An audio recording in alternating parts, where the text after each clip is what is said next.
Hey there guys, welcome to Arsenal Fan TV. This is the review of Hull City versus Arsenal. Bringing this video to you a little bit later as I was in sunny Hull yesterday to watch the game, and we've come away with a 4-0 win to our name.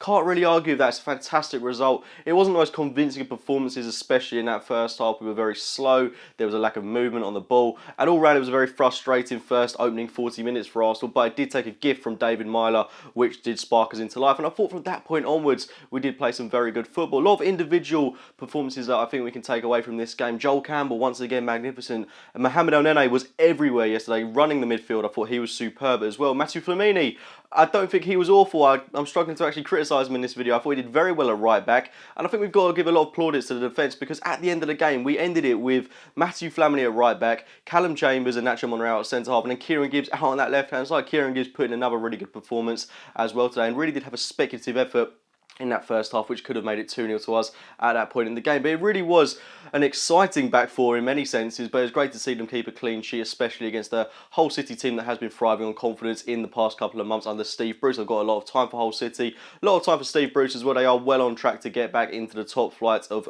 English football, and they are having a very good season. It was always going to be a difficult game going to the KC Stadium, especially with that back line that we ended the game with. But Nacho Monreal, I think I've got to give him a lot of credit as well, because when he came off the bench for Per Mertesacker, he was amazing when he came on, played in that centre half role, won almost everything in the air for a short bloke that's not used to playing at centre half.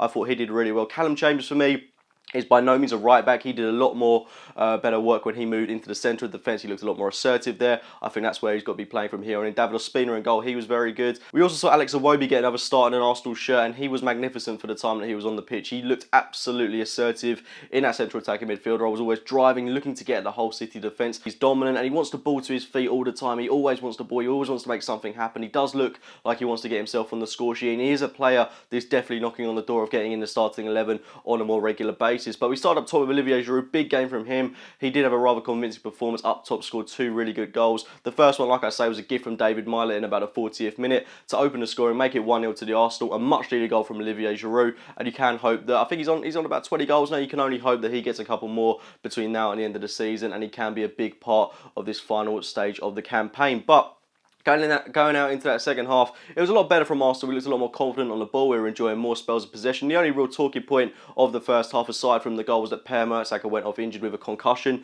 You've got to hope he's not out for too long. Like I say, Nacho Monreal deputised at centre half and did his job there superbly well as well. And he really did merit the clean sheet, Nacho Monreal. He was immense for the time that he was on the pitch. But we also saw Aaron Ramsey come into the field of play after Gabriel Paulista went off with an injury. I'm not too sure what happened there, but Aaron Ramsey himself went and got himself a thigh injury, which has been a recurring problem for him throughout his Arsenal career. You can only hope that he's not out for too long.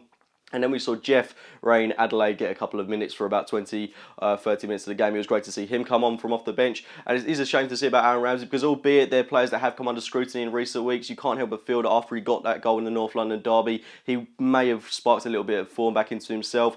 So it is a bit of a frustration with Aaron Ramsey, but you can only hope that someone like Elneny, who's going to deputise in midfield now, you would assume, is able to do a fantastic job there. And he's living up to expectations at the moment, so it's great to see that from Mohamed Elneny. In fact, I'd argue he's exceeding expectations of a player that only cost us $5.5 million. But we got our second goal for Olivier Giroud. Theo Walcott playing the ball into him, took a deflected cross off, I think it was Maguire, but I'm pretty unsure on that one. Giroud took it really well. He wasn't able to see the ball that early. Took it with his right foot. Fantastic finish past the goalkeeper. 2-0 to the Arsenal, and then not too long after that, when Hull City seemed to tire and give up in the game at that point, we got a goal through Theo Walcott. It was an Urzuless pass from Joel Campbell to play in Theo Walcott, and Walcott's first touch shouldn't go under the radar, because it's something that we have criticised him a lot for in the past, but he took it really well, played it past the goalkeeper. Fantastic goal for Theo Walcott, and it should give his confidence the world of good, especially after he got another goal not too long after, which took a deflection off, I think it was Alex Bruce, to make it 4-0 to the Arsenal. Can't argue that. 4 goals away from home at the KC Stadium, a clean sheet with one of the most peculiar defences that I've ever seen end a game in Arsenal colours. Yeah, I suppose I should mention the banner, as it was something that came under a lot of controversy last night, and it is something that is worth talking about, but after a 4-0 win away from home, I don't think it's something that should draw the attention away from the performance on the night. But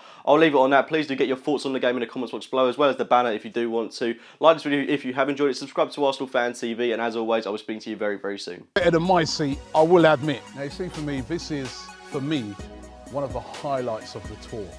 You see this? This is a gold Premier League trophy. You will not go to any other ground in the Premier League. Not Man United, not Chelsea, not City, not any of those grounds and see these, because this is unique to Arsenal.